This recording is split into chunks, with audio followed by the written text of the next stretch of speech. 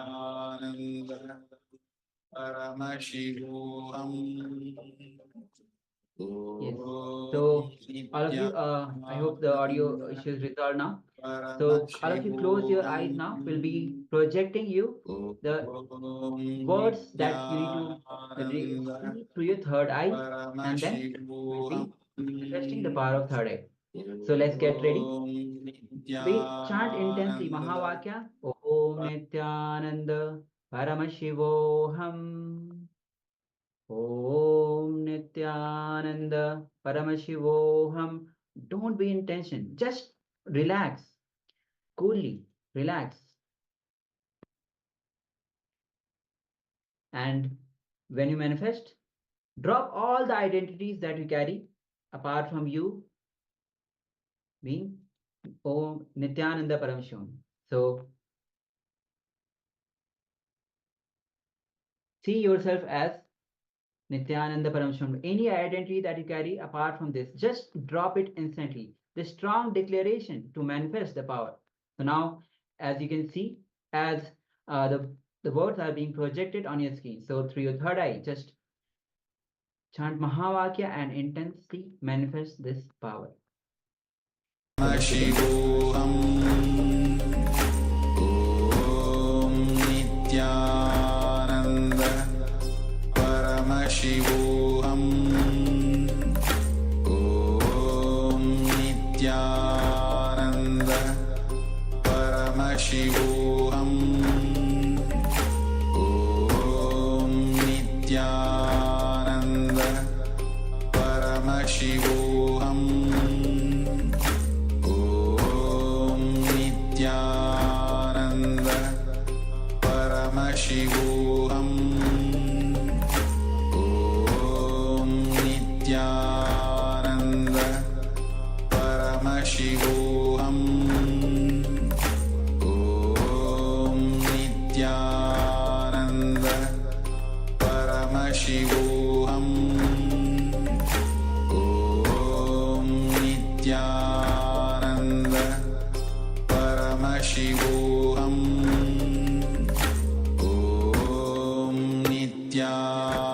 Om Nityananda Paramashivoham Om Nityananda Paramashivoham Om Nityananda Paramashivoham Om Nityananda